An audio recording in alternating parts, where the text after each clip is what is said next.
Dark, épisode 1, vendredi 28 juin 2024. Vas-y, ta gueule, laisse-moi dormir. Je donne un grand coup de latte à mon réveil Hello Kitty. Hello Kitty, putain. Faudra que je le planque le jour où on sera deux dans mon lit. Deux dans mon lit. Ça m'excite. Je me touche. Je pense à Vanessa, ma meilleure pote. Je sais, c'est pas bien, mais j'y peux rien. C'est mon énorme crush depuis la primaire. Avant que je me rende compte qu'elle était 100% hétéro. C'est comme ça, faut que j'accepte. C'est mort, meuf. En rentrant au lycée, je me suis dit que j'allais pas rester sa mort meuf toute ma vie. Maintenant, c'est juste ma meilleure pote. Mais je pense encore à elle en me touchant. Pas sûr que ça m'aide à passer à autre chose. En même temps, est-ce que ça se peut vraiment d'être 100% hétéro ? Oh putain, je me concentre plus du tout sur ce que je fais là. Allez, ciao Vanessa. Je te remplace par un Timothée Chalamet mélangé à mon cousin Hugo. C'est chelou comme mélange, mais ça fait le job. Ça y est, je sens que ça monte. Ça monte encore. Encore. Ça y est, ça... Putain, Kitty qui snooze à ce moment-là. Matin de merde. J'allume la lumière, mais il fait noir dans ma tête. La vie est badante aujourd'hui. Vivement demain.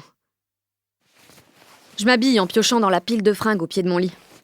Y a rien qui me va, y a tout qui me cave. Je descends dans la cuisine. Ma mère est en mode café-clope sur le bord de la fenêtre. Sur sa gueule, il y a écrit « Me parle pas ». Sur la mienne, toi non plus. On se comprend. J'avale un bol de choc à pic.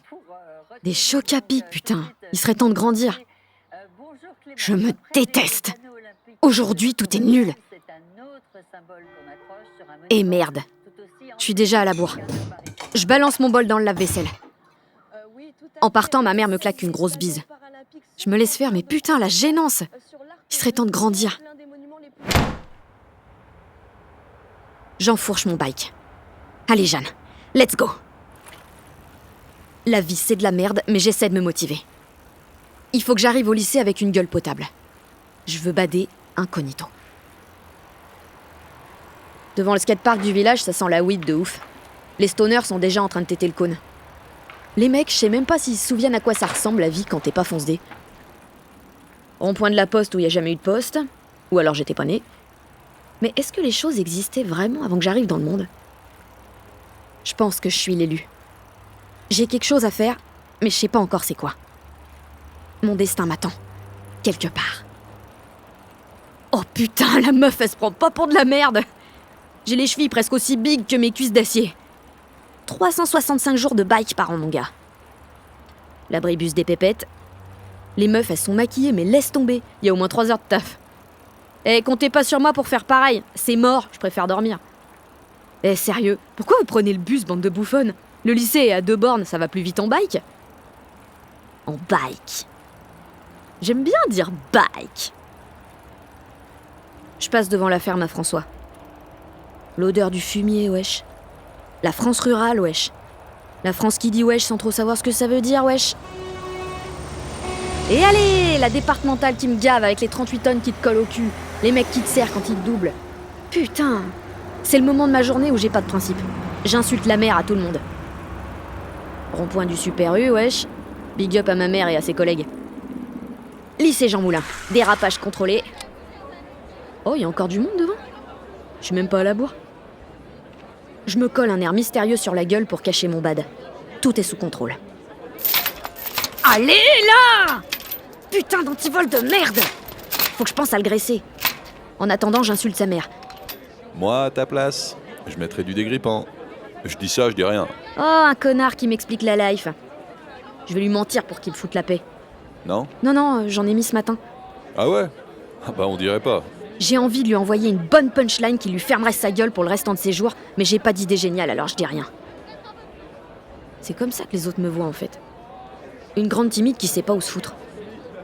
Mais c'est nul, putain ! Je suis beaucoup plus cool dans ma tête que dans la vraie vie. Attends, tu veux que je te file un coup de main ?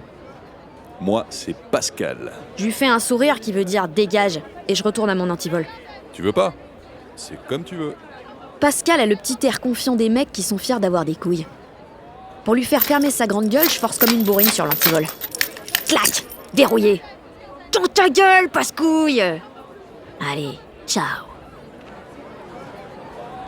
Je m'approche de l'entrée, mais c'est le gros bordel. Putain, c'est quoi le bail? Il y a un gros tas de gens devant le portail. Ils ont bloqué le lycée. Putain, je trouve ça beau, les gens qui ont pas peur. Il y a un mec tatoué qui gueule dans un mégaphone.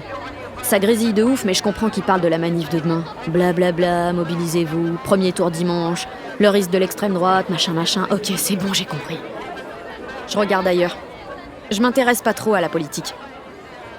Le mec a l'air d'avoir raison, mais je vois pas ce qu'on peut faire. En plus, il y a presque personne qui a le droit de vote au lycée.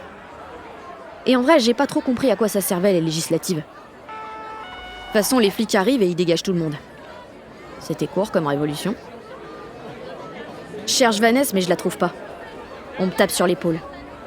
Putain, le retour de Pascouille. Eh, tu m'as pas dit ton nom tout à l'heure. En arrière-plan, je vois ses potes qui me regardent avec des sourires de cons. Ça pue. Bah, tu dis rien, t'es timide. Je suis pas timide, connard, je suis la reine de la punchline. Et je les garde pour moi. C'est Jeanne ton prénom, c'est ça? Putain, le mec pose une question, mais il sait la réponse. C'est ça, non? Je vais lui faire fermer sa gueule à jamais. Ouais, c'est Jeanne. Cool. Je réponds ouais, c'est Jeanne. Putain, c'est la punchline de l'année. Je me déteste. Et je voulais te demander, tu fais quoi demain? La même chose qu'aujourd'hui, Pascouille. Je te méprise dans ma tête. On pourrait faire un truc si tu veux. Non, désolé. Je suis pas intéressée. Voilà, ça m'intéresse pas. Ah, ok. Oh, quelque chose a l'air de se passer dans le cerveau de Pascouille. Putain, je crois qu'il veut me dire un truc. Mais parce qu'en fait t'es Vas-y, dis-le. Mais t'es C'est ouf comme il a du mal avec le mot lesbienne. t'es lesbienne. Non, j'aime aussi les mecs. Mais pas les gros teubés. Quoi? Putain, je l'ai dit. Je suis la reine de la punchline dans la vraie vie. Pascouille en revient pas. Il retourne voir ses potes la queue entre les jambes. Laissez tomber les mecs, c'est juste une meuf qui fait genre. De loin, j'entends les mots féministe, pute et frigide. Mais j'en ai rien à foutre. Je l'ai mis en PLS. Un autre mec me tape sur l'épaule. Excuse-moi. Quoi? Toi aussi ça t'intéresse que je sois pas lesbienne à 100%? Je me retourne pour voir c'est qui ce connard. Luigi. Le mec qui est en art plastique avec moi. Il a l'air trop cool, mais je lui ai jamais parlé. Putain, mais quelle conne! Dernière semaine de cours, il vient me voir et moi je lui fais « Ça t'intéresse que je sois pas lesbienne à 100%? » Non, ça m'intéresse pas, non. Oh putain! Ça sonne comme un nom qui veut dire oui. Ça intéresse Luigi que je sois pas lesbienne à 100%. Je sens que je vais bientôt planquer mon réveil Hello Kitty. Ben ok. Je lui réponds ok. Mais elle est où, la reine de la punchline? Je voulais juste te dire qu'il y a une manif demain. Ok, merci. C'est cool. C'est à 14h devant la gare si ça te dit. Je vois Vanessa qui arrive. Demain, je vais à la fête médiévale avec elle. Mais faut surtout pas que Luigi apprenne ça, il va pas me trouver cool. Ok, ben ouais, je vais essayer de venir. Trop bien. À demain. Vanessa me parle, mais je l'écoute pas. Les profs me parlent, mais je les écoute pas. Dans l'océan de bad de cette journée, je regarde la lumière qui brille au large. Luigi et ses grands yeux noirs. C'est la première fois que ça me fait ça. Je le cherche toute la journée dans le lycée. Oh, t'es où, Luigi? Luigi. Hé, j'aime bien dire Luigi. Allez, fin de journée. Ciao! Ciao Vanessa, bonne soirée. Je lui claque une bise et son parfum torride me fait rien du tout. Je crois que ça y est. Ça m'a pris des années, mais j'ai définitivement fait mon deuil. Mon cœur est en Italie, avec Luigi. Je reste un peu devant le lycée au cas où Luigi soit en train de me chercher désespérément. Bon bah ça a pas l'air. La vie, c'est tout pourri. Je m'approche de mon bike, et là c'est qui se pointe? Luigi. La vie, c'est exquis. Et allez, je fais des putains de rimes normales, je suis la reine de la punchline. Luigi a pas l'air de me chercher désespérément, mais je suis sûre qu'il fait genre.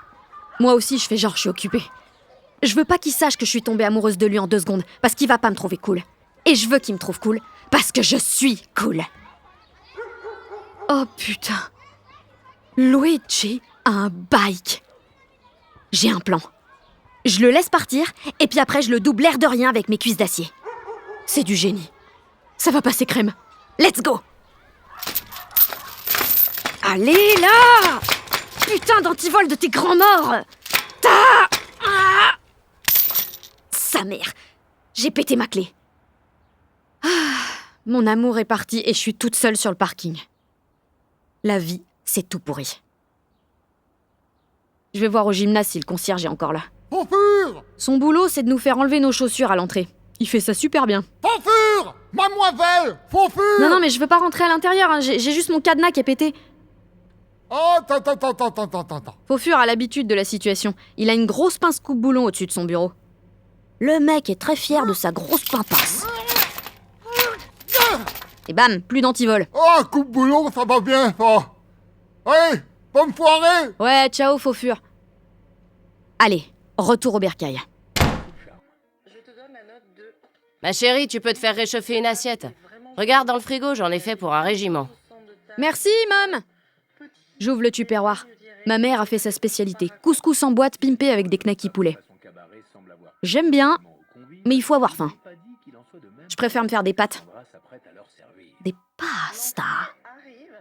Des pastas à la bolognaise. Je me cale avec mon assiette à côté de ma mère devant un dîner presque parfait. C'est les meilleures pâtes bolo que j'ai jamais mangées. Eh ben alors, tu boudes mon couscous? Tu peux pas comprendre, même. C'est l'Italie tout entière qui bat dans mon cœur.